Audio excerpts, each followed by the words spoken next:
കള്ളക്കേസാണോ സാറേ? ആണോ? എന്താ സാറേ ഇത് വ്യാജമായി അങ്ങനെ തകർക്കാൻ വേണ്ടി കൊടുത്തതാണോ? രഞ്ജിത്തിനെതിരെ വരുന്ന മൂന്നാമത്തെ കേസാണ്. എന്നിട്ടും അയാൾക്കിത് ചെയ്യാനുള്ളൊരു ധൈര്യം, അത് ഈ സിസ്റ്റം മുഴുവൻ നൽകുന്ന ഒരു ധൈര്യമാണ്. രഞ്ജിത്തിനെതിരെ വലിയ വിമർശനം വന്നെങ്കിലും സർക്കാർ രഞ്ജിത്തിനെ ഒരു സംരക്ഷിക്കുന്ന ഒരു നിലപാടാണ് സ്വീകരിച്ചിരുന്നത്. ആൾറെഡി 2 കേസ് ഉണ്ടായിരുന്നു. ഒന്ന് 377 ആയിരുന്നു, ഒന്ന് 354 ആയിരുന്നു. ആ 2 കേസിലെയും കേസ് അതൊരു രീതിയിൽ കോശായി പോയതാണ്. സംഘടനകളിൽ നിന്ന് ഏതെങ്കിലും ഒരു രീതിയിലുള്ള ഒരു പരാതിയോ അങ്ങനെ എന്തെങ്കിലും വന്നിട്ടുണ്ടോ? ചലച്ചിത്ര സംഘടനകളുടെ ഭാഗത്തു നിന്ന് ശക്തമായി പ്രതികരിക്കാൻ പോലും ധൈര്യമില്ല എന്നുള്ളതാണ്. It should not happen to any woman, especially in a workplace. നമസ്കാരം, വനിതാ ജംഗ്ഷനിലേക്ക് സ്വാഗതം. കലയുടെയും സർഗാത്മകതയുടെയും ഒക്കെ ഇടമായ സിനിമാ മേഖലയിൽ സ്ത്രീകൾ നേരിടേണ്ടി വരുന്ന ലൈംഗിക ചൂഷണങ്ങളും പീഡനങ്ങളും നേരത്തെ തന്നെ വാർത്തകളിൽ നിറഞ്ഞതാണ്. ഹേമ കമ്മിറ്റി റിപ്പോർട്ടും വെളിപ്പെടുത്തലുകളുമെല്ലാം സമൂഹം ഏറെ ചർച്ച ചെയ്തതുമാണ്. പക്ഷേ സിനിമാ സെറ്റുകളിൽ സ്ത്രീ സുരക്ഷ ഇപ്പോഴും ഒരു ചോദ്യചിഹ്നമാണ് എന്നാണ് സംവിധായകൻ രഞ്ജിത്തിന്റെ അറസ്റ്റിലൂടെ മനസ്സിലാകുന്നത്. പ്രമുഖ വ്യക്തികൾ പോലും ഇത്തരം കേസുകളിൽ പ്രതികളാകുമ്പോൾ തൊഴിലിടങ്ങളിലെ സുരക്ഷയും സ്ത്രീകളുടെ അന്തസ്സും സംരക്ഷിക്കാൻ നിലവിലുള്ള സംവിധാനങ്ങൾ പരാജയപ്പെടുന്നുണ്ടോ?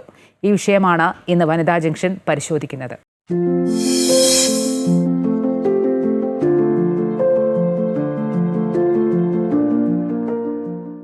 മായ പറഞ്ഞ പോലെ തന്നെ കഴിഞ്ഞ ദിവസമാണ് എല്ലാവരെയും അത്ഭുതപ്പെടുത്തിക്കൊണ്ട് മലയാള സിനിമയിലെ പ്രമുഖ സംവിധായകൻ രഞ്ജിത്ത് ഈ ലൈംഗിക പീഡന പരാതിയിൽ അറസ്റ്റിലാകുന്നത്.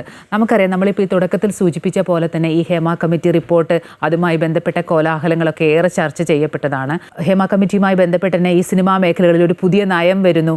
അതിൻ്റെ ഭാഗമായിട്ട് ഇൻറ്റേർണൽ കമ്മിറ്റി, അത് മോണിറ്റർ ചെയ്യാനൊരു സമിതി എല്ലാം ഉണ്ടാകുമ്പോഴുമാണ് ചലച്ചിത്ര മേഖലയിൽ നിന്ന് ഇത്തരം ശുഭകരമല്ലാത്തൊരു വാർത്ത. അതും ഒരു പ്രമുഖ വ്യക്തിയിൽ നിന്ന്. നമുക്ക് രഞ്ജിത്ത് എന്ന് പറയുമ്പോൾ മലയാള സിനിമയിലെ എല്ലാ അർത്ഥത്തിലും ഒരു മാടമ്പി എന്നാണ് സിനിമയ്ക്ക് അകത്തും പുറത്തുമുള്ളവരൊക്കെ വിശേഷിപ്പിക്കുന്നത്. പ്രമുഖ സംവിധായകനാണ്, പ്രമുഖ തിരക്കഥാകൃത്താണ്. അദ്ദേഹമാണ് ഈ ലൈംഗിക ആരോപണ കേസിൽ ഇപ്പോൾ പോലീസ് അറസ്റ്റിലായിരിക്കുന്നത്. ജയിലിലാണ് കിടക്കുന്നത്. അന്വേഷണം മുന്നോട്ട് പോകുന്നുണ്ട്. കൂടുതൽ തെളിവുകൾ ശേഖരിക്കുന്നു.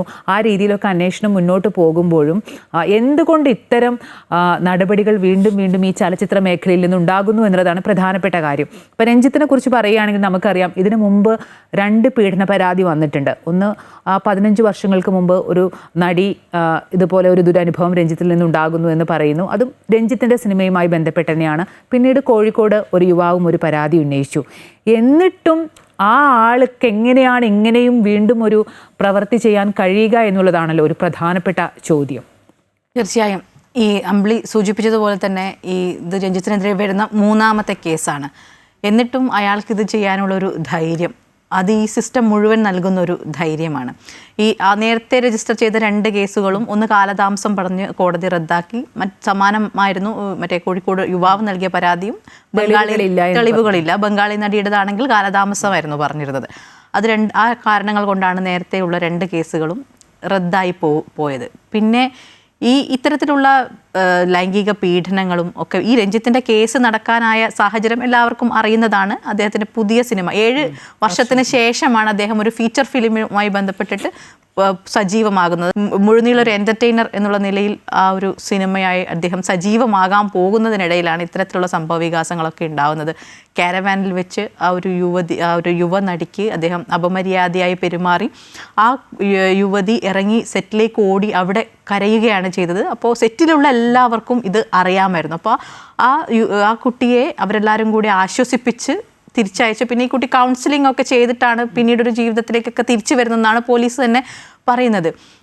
ഇത്തരത്തിലൊരു സംഭവം ഉണ്ടാകുമ്പോൾ ഈ കുട്ടി പോലീസിലാണ് ഇത് കംപ്ലൈൻറ്റ് ചെയ്യുന്നത്. പക്ഷേ അവിടുത്തെയുള്ള സെറ്റിലെ എല്ലാവർക്കും അറിയാം. ആ സെറ്റിലുള്ള ഒരാൾ പോലും ഇതിനെതിരെ ഒന്ന് ശബ്ദിക്കാനോ അല്ലെങ്കിൽ ഒരു പരാതിയുമായി മുന്നോട്ട് വരാനോ ഒന്നും തയ്യാറായിട്ടില്ല. ആ ഒരു സിനിമാ സെറ്റിൽ നേരത്തെ വരുന്ന നിയമങ്ങൾക്കനുസരിച്ച് ഒരു ഇൻറ്റേർണൽ കമ്മിറ്റി ഉണ്ടാക്കിയിട്ടുണ്ട്. ICC ഉണ്ടെന്നാണ് മനസ്സിലാക്കുന്നത്. ICCയിൽ പരാതി പോയിട്ടില്ല എന്നാണ് പറയുന്നത്. ഈ ICCയിലുള്ളത് ആരൊക്കെയാണ്? ICCയിൽ ആരൊക്കെ ഉണ്ടാവണം? മറ്റേ സിനിമാ സെറ്റിലുള്ള ഒരു മുതിർന്ന ആളായിരിക്കണം അതിൽ മെയിൻ. പിന്നെ അതിൽ തന്നെ ആ സെറ്റിലുള്ള തന്നെ 2 ജീവനക്കാരുണ്ടാവണം. പിന്നെ പുറത്തുനിന്നുള്ളൊരു അംഗം ഉണ്ടാവണം. അപ്പോൾ ഈ കുട്ടിക്ക് ഇത്തരത്തിലുള്ള അനുഭവം ഉണ്ടായ സ്ഥിതിക്ക് അവിടെയുള്ള ആളുകൾക്ക് തന്നെ ഇത് അറിയാം. എന്നിട്ട് കൂടി ഈ ഇപ്പോൾ പറയുന്നത് പലരും ഇതിനെ ന്യായീകരിക്കാൻ പറയുന്നത് ICC-യിൽ പരാതി ചെന്നിട്ടില്ല എന്നുള്ളതാണ്. അപ്പോൾ അവർ തന്നെ ഈ കുട്ടിയെ ആശ്വസിപ്പിച്ച് ഈ ഒരു കോംപ്രമൈസ് ആക്കാൻ നോക്കുമ്പോൾ പിന്നെ എങ്ങനെയാണ് ICC-യിലൊരു പരാതി വരിക? ഇതൊരിക്കലും ഈ സിനിമാ നമ്മൾ ഇതിനു മുമ്പുള്ള എല്ലാ കേസുകളും എടുത്തു നോക്കിയാൽ നമുക്ക് മനസ്സിലാകും, സംഘടനകളിൽ നിന്ന് ഏതെങ്കിലും ഒരു രീതിയിലുള്ളൊരു പരാതിയോ അങ്ങനെ എന്തെങ്കിലും വന്നിട്ടുണ്ടോ? ഇതെപ്പോഴും പരാതി വരുന്നത് ഇര എത്രയോ കാലം കഴിഞ്ഞിട്ട് ഈ പോലീസിലൊരു കംപ്ലൈൻറ്റ് കൊടുക്കുമ്പോൾ പോലീസാണ് ഇതിൽ നിയമ നടപടി സ്വീകരിക്കുന്നത് എന്നുള്ളതാണ്. എന്തുകൊണ്ടാണ് ഈ സംഘടനകൾക്ക് ഈ ഇത്തരത്തിലുള്ള പെരുമാറ്റ ദൂഷ്യം അല്ലെങ്കിൽ തങ്ങളുടെ സംഘടനയിലെ ഏതെങ്കിലും ഒരു അംഗം ഇത് ചെയ്യാതിരിക്കാൻ വേണ്ടിയിട്ട് അത്തരത്തിലൊരു മുൻകരുതലുകൾ അല്ലെങ്കിൽ അത്തരത്തിലൊരു കർശനമായ ഒരു നടപടികളിലേക്ക് എന്തുകൊണ്ട് ഈ സംഘടനകളൊന്നും കടക്കുന്നില്ല എന്നുള്ളതാണ് എന്നെ പലപ്പോഴും ആശങ്കപ്പെടുത്തുന്നത്. ഇപ്പോൾ തന്നെ ഈ സംവിധായകൻ രഞ്ജിത്തിൻ്റെ കേസിൽ വന്നു കഴിഞ്ഞാൽ അമ്മ അതുപോലെ WCC ഇവരൊക്കെ പ്രതികരിക്കുകയുണ്ടായി. പക്ഷേ ആ ഒരു പ്രതികരണങ്ങളൊക്കെ എനിക്ക് തോന്നുന്നു ആളെ നോക്കി അളന്നുള്ള ഒരു പ്രതികരണങ്ങളാണെന്നാണ് എനിക്ക് പലപ്പോഴും. അമ്മയുടെ കഴിഞ്ഞ ദിവസമല്ലേ അവരുടെ വന്നത്, അവർ അവൾക്കൊപ്പം എന്നുള്ള നിലപാടൊന്നും കണ്ടില്ല. പക്ഷേ പറയാതെ അതിലൊരു അവൾക്കൊപ്പം കിടക്കുന്നുണ്ട്. പക്ഷേ അതൊരു വാർത്താക്കുറിപ്പായിട്ടാണ് വന്നത്. പക്ഷേ അതിൽ പോലും ഒരു നീതി നിഷേധം പോലെയാണ് എനിക്ക് തോന്നിയത്. ഒരു എല്ലാം നിയമത്തിന് വിട്ടുകൊടുത്ത അമ്മ അങ്ങനെ സൈലൻ്റായി നിൽക്കുകയാണ്. അപ്പോൾ ഇദ്ദേഹം അഭിനയിച്ചിട്ടുണ്ട്. ഈ മറ്റേ അമ്പിളി നേരത്തെ പറഞ്ഞതുപോലെ തന്നെ ഒരു മാടമ്പി സ്വഭാവമാണ് രഞ്ജിത്തിൻ്റെ എല്ലാ സിനിമകളിലും കാണാം. അദ്ദേഹത്തിന് തന്നെ ആ ഒരു ഇമേജ് ആണുള്ളത്. നമ്മൾ പലപ്പോഴും അദ്ദേഹത്തിൻ്റെ പ്രതികരണങ്ങളൊക്കെ കണ്ടിട്ടുള്ളതാണ്.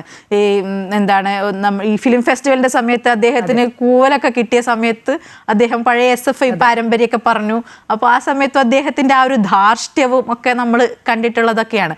പക്ഷേ ഇത്തരത്തിലൊരു ധാർഷ്ട്യം അദ്ദേഹം സ്വയം അണിഞ്ഞ് വെക്കുമ്പോഴും അദ്ദേഹത്തിൻ്റെ സിനിമകളൊക്കെ പരിശോധിച്ചു കഴിഞ്ഞാൽ നമുക്ക് എപ്പോഴും പലപ്പോഴും ചർച്ചയായിട്ടുള്ളതൊക്കെയാണ്. അദ്ദേഹത്തിൻ്റെ സിനിമയിലെ സ്ത്രീവിരുദ്ധതയൊക്കെ നമ്മൾ ഇതിനു മുമ്പ് തന്നെ പലരും ചർച്ച ചെയ്തിട്ടുണ്ട്. ആ സിനിമ ഇറങ്ങിയ സമയത്ത് അതൊന്നും ചർച്ചയായിരുന്നില്ല. എല്ലാവരും അതിന് തിയേറ്ററിൽ വലിയ ആഘോഷമാക്കി മോഹൻലാൽ മാസ് ഡയലോഗ് പറയുമ്പോൾ കൈയടിച്ച ഒരു സമൂഹമാണ്. പിന്നീടാണിത് ഈ രഞ്ജിത്തിനെതിരെ കേസുകളൊക്കെ വന്നപ്പോഴാണ് ഇത് സമൂഹ മാധ്യമങ്ങളിലൊക്കെ ചർച്ചയായിട്ടൊക്കെ വന്നത്. നമ്മൾക്ക് അറിയാലോ, മറ്റേ മോഹൻലാലിൻ്റെ ഒരു മാസ് ഡയലോഗ് അല്ലേ, വെള്ളം അടിച്ച് വരുമ്പോൾ എനിക്ക് ചവിട്ടി തൊഴിക്കാൻ ഒരു സ്ത്രീയെ വേണം എന്നൊക്കെ. അതൊക്കെ പിന്നീട് പലരും ചർച്ച ചെയ്തിട്ടുണ്ടായിരുന്നു. എത്രത്തോളം സ്ത്രീവിരുദ്ധതയാണ് അദ്ദേഹത്തിൻ്റെ സിനിമകളിൽ അദ്ദേഹം തിരികെ കയറ്റിയത്. ആ ഒരു ചിന്താഗതി വെച്ച് തന്നെയായിരിക്കണം അദ്ദേഹം ഇത്തരത്തിലുള്ള പ്രവൃത്തികളൊക്കെ ചെയ്തത്. പക്ഷേ ഇതിൽ പോലീസ് പെട്ടെന്ന് ആക്ഷൻ എടുത്തെന്നാണ് എനിക്ക് മനസ്സിലാകുന്നത്.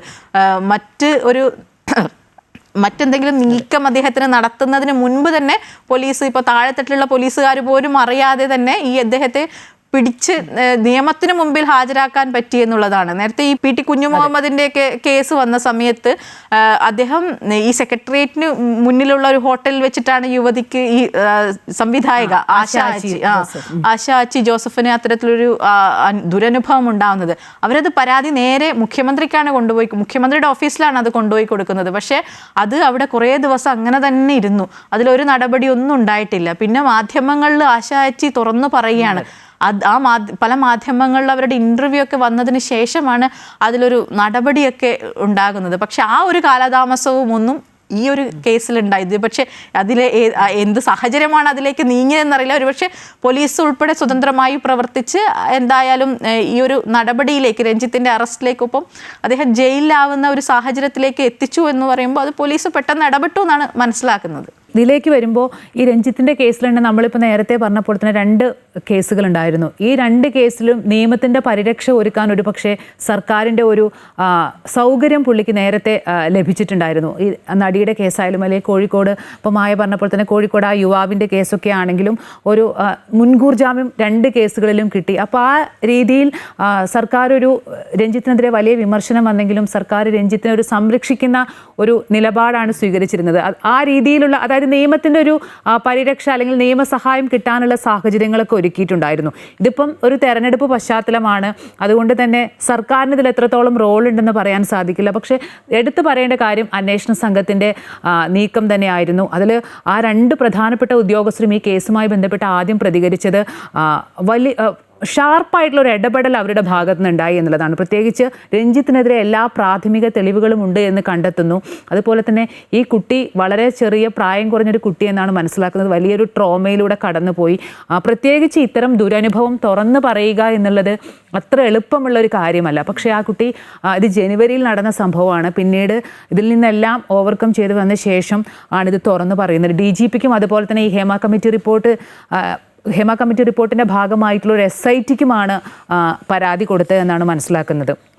മായ സൂചിപ്പിച്ച പോലെ തന്നെ ഇന്റേണൽ കമ്മിറ്റി എന്തുകൊണ്ട് അറിഞ്ഞില്ല, ഇത്രയും ദിവസമായിട്ടും ഇന്റേണൽ കമ്മിറ്റി എന്തുകൊണ്ട് അറിഞ്ഞില്ല എന്നുള്ളൊരു പ്രധാനപ്പെട്ട ചോദ്യം. അതിൽ WCC പറയുന്നൊരു പ്രധാനപ്പെട്ട കാര്യമുണ്ട്. ഇന്റേണൽ കമ്മിറ്റി എന്ന് പറയുന്നതും അധികാര കേന്ദ്രം പറയുന്നതനുസരിച്ച് പ്രവർത്തിക്കുന്ന ഒരു സംവിധാനം മാത്രമാണ്. അതുകൊണ്ടായിരിക്കാം ഒരു പക്ഷേ ഇത്തരത്തിലുള്ള ഒരു ദുരനുഭവം ഉണ്ടായിട്ടും ഒരു നടപടിയും ഉണ്ടാകാത്തത്.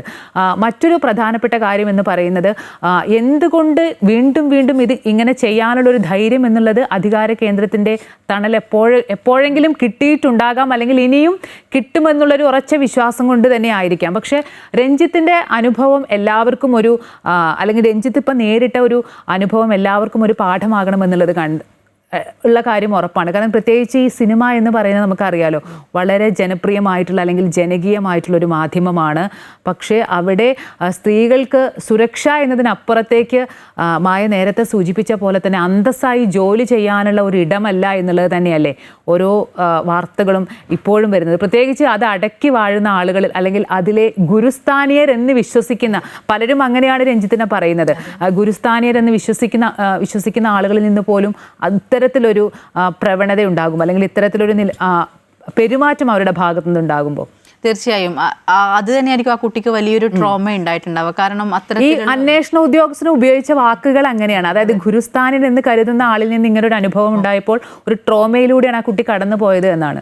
തീർച്ചയായും നമ്മൾ എല്ലാവരും സിനിമാ മേഖലയിലുള്ളവരെ തന്നെ രഞ്ജിത്തിന് ഉണ്ടാക്കി വെച്ച ഒരു പരിവേഷം ഒക്കെ ഉണ്ട്. അത് അദ്ദേഹം സിനിമയിലെ വലിയൊരു പ്രമാണിയാണ്. അദ്ദേഹം മറ്റേ നമ്മൾ എല്ലാ സിനിമകളിലൊക്കെ കാണുന്ന വലിയൊരു അപ്രമാദിത്വം അദ്ദേഹത്തിന് ഉണ്ട്.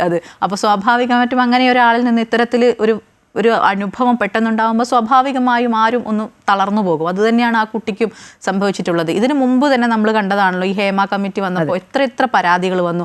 അതിൽ SIT സംഘം ഉണ്ടായി, അത് അന്വേഷണം നടന്നു. 34 കേസുകളാണ് ഹേമ കമ്മിറ്റി റിപ്പോർട്ട് വന്നതിന് പിന്നാലെ എടുത്തത്. ആ 34 റദ്ദാക്കുകയാണ് ചെയ്തത്. ഒടുവിൽ സർക്കാർ തന്നെ ഹൈക്കോടതിയിൽ പറഞ്ഞു ഈ കേസുകളുടെ തുടർ നടപടികളും അന്വേഷണങ്ങളൊക്കെ റദ്ദാക്കുകയാണ് ചെയ്തത്. കാരണം എന്തുകൊണ്ടാ വെച്ചാൽ ഈ അതിജീവിതന്മാർ അവർക്ക് മൊഴി നൽകാൻ തയ്യാറായിരുന്നില്ല, കേസുമായി മുന്നോട്ട് പോകാനുള്ള യാതൊരു നിയമ സാഹചര്യവും ഉണ്ടായിരുന്നില്ല. അപ്പൊ അതുകൊണ്ട് ഇത് പിന്നെ ഈ നിർവാഹം ഇത് തുടരുകയാണ്. നമ്മൾ വിചാരിക്കുന്നത് എന്താ വെച്ചാൽ ഹേമ കമ്മിറ്റി റിപ്പോർട്ട് വന്നു, ഒരുപാട് വെളിപ്പെടുത്തലുകൾ വന്നു, അപ്പോഴെങ്കിലും ഈ ഒരു മായ നേരത്തെ സൂചിപ്പിച്ച പോലെ തന്നെ ആ ഇന്റേണൽ കമ്മിറ്റിക്ക് ഒരു മോണിറ്ററിംഗ് സമിതി ഉണ്ട്. ആ മോണിറ്ററിംഗ് കമ്മിറ്റിക്ക് സിനിമയ്ക്ക് പുറത്തുള്ള ഒരാളുണ്ട്. അതൊരു അഭിഭാഷകനാണ്. ആ അഭിഭാഷകനാണ് രഞ്ജിത്തിന്റെ ജാമ്യം.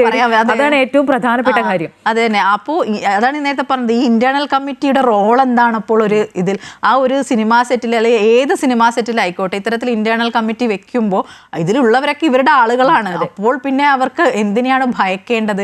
ഇത് ഈ ഇന്റേണൽ കമ്മിറ്റിയിൽ ഒരു പരാതി വരുമ്പോഴല്ലേ ഇത് പിന്നെ ബാക്കിയുള്ള നിയമ നടപടികളിലൊക്കെ പോകും. അപ്പോൾ ഇവർക്ക് അത്തരത്തിലുള്ള ഭയങ്ങളൊന്നുമില്ല. ആ അഭിഭാഷകൻ രഞ്ജിത്തിന്റെ വക്കാലത്ത് ഏറ്റെടുത്തത് വിവാദമായി. കഴിഞ്ഞ ദിവസമാണ് വിവാദമായത്. പിന്നീട് അദ്ദേഹം അതിൽ നിന്ന് വക്കാലത്ത് ഒഴിവാകുകയും ചെയ്തു. അപ്പോൾ ഇങ്ങനെയുള്ള ആളുകളൊക്കെ ഇവർക്ക് കൂട്ടായി നിൽക്കുക. പിന്നെ നേരത്തെ അമ്പിളി പറഞ്ഞതുപോലെ എല്ലാതിൻ്റെയും തണല്, ഈ അധികാരത്തിൻ്റെയൊക്കെ ഈ അധികാരത്തിൽ ഇരിക്കുന്നവർ ഇവർക്ക് വേണ്ടി തണലൊരുക്കുകയൊക്കെ ചെയ്യുമ്പോൾ സ്വാഭാവികമായും ഇങ്ങനത്തെ ഒക്കെ ഉണ്ടാവും. ഈ തനിക്ക് ബാധകമല്ല എന്ന രീതിയിലുള്ള ഒരു പെരുമാറ്റം. അദ്ദേഹം വിചാരിച്ച സിനിമയെ കാണുന്ന പോലെ തന്നെയാണ് എല്ലാം. അദ്ദേഹത്തെ മജിസ്ട്രേറ്റിന് മുന്നിൽ ഹാജരാക്കി ഏകദേശം ഒരു സിനിമാ സ്റ്റൈലിലാണ് ഹാജരാക്കിയത്. പക്ഷെ ഇതൊക്കെ അദ്ദേഹത്തിന് തിരിച്ചടിയായി വന്നു എന്നുള്ളതാണ്. ഇതിപ്പോൾ തെരഞ്ഞെടുപ്പ് കാലമാണ്. കഴിഞ്ഞ അതേ തെരഞ്ഞെടുപ്പ് കാലത്ത് രഞ്ജിത്തിനെ സ്ഥാനാർത്ഥിയാക്കാനുള്ള ചർച്ചകളൊക്കെ നടന്നുകൊണ്ടിരുന്നു കോഴിക്കോട്.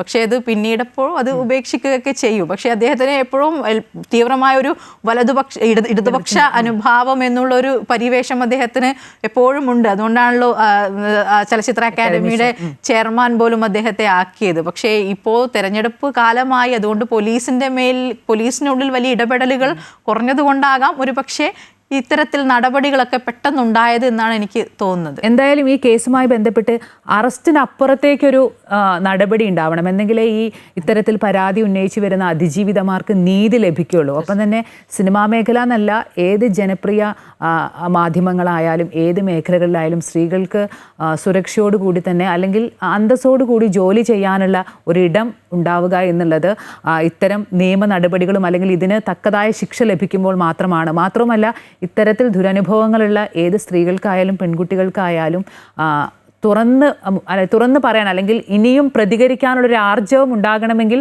അത്തരത്തിലുള്ള ഒരു ശിക്ഷ, തക്കതായ ശിക്ഷ ഉണ്ടെങ്കിൽ മാത്രമേ ഇനിയും അത്തരത്തിലുള്ള ദുരനുഭവങ്ങൾ സ്ത്രീകൾക്ക് സമൂഹത്തിൽ തുറന്നു പറയാൻ സാധിക്കൂ. സാധാരണ നമ്മുടെ സമൂഹത്തിൽ ഏത് സ്ത്രീയും ഒരു ദുരനുഭവം തുറന്നു പറഞ്ഞാൽ വീണ്ടും വീണ്ടും അവരെ വേട്ടയാടപ്പെടുന്ന ഒരു രീതിയാണ്. അതോടൊപ്പം തന്നെയാണ് ഈ ചലച്ചിത്ര സംഘടനകളുടെ ഭാഗത്തു നിന്ന് ശക്തമായി പ്രതികരിക്കാൻ പോലും ധൈര്യമില്ല എന്നുള്ളതാണ്. മായ നേരത്തെ സൂചിപ്പിച്ച പോലെ തന്നെ ഫെഫ്ക മാറ്റി നിർത്തുമെന്ന് പറഞ്ഞു, അമ്മ എവിടെയും തൊടാതെ പറഞ്ഞു. പിന്നെയും WCC ആണ് പ്രതികരിച്ചത്. അവരിൽ തന്നെ എത്രത്തോളം ഐക്യമുണ്ട്, അല്ലെങ്കിൽ അവരുടെ പ്രതികരണം അവരെപ്പോഴും അവൾക്കൊപ്പം എന്ന് തന്നെയാണ് പറയുന്നത്. നിലവിലുള്ള സംവിധാനങ്ങളെ നിശ്ചിതമായി വിമർശിക്കുന്നുമുണ്ട്.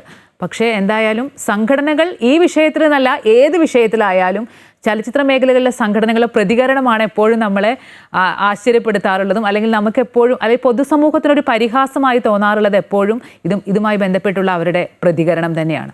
വ്യക്തികൾ അറസ്റ്റ് ചെയ്യപ്പെടുന്നത് കൊണ്ട് മാത്രം സിനിമാ മേഖലയിലെ പ്രശ്നങ്ങൾ അവസാനിക്കില്ല, മറിച്ച് വ്യവസ്ഥാപിതമായ മാറ്റമാണ് ആവശ്യം.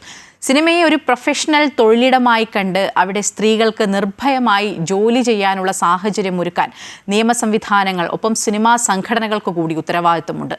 ധാർമ്മികമായ ഒരു ശുദ്ധീകരണം കൂടി ഈ മേഖലയിൽ അനിവാര്യമാണ്. നിയമപരമായ നടപടികൾക്കപ്പുറം സിനിമാ സംഘടനകൾക്ക് തങ്ങളുടെ അംഗങ്ങളുടെ പെരുമാറ്റത്തെ നിയന്ത്രിക്കാനും ഇത്തരം കുറ്റകൃത്യങ്ങൾ തടയുവാനും എത്രത്തോളം സാധിക്കുന്നു എന്നതുകൂടി പ്രധാനമാണ്.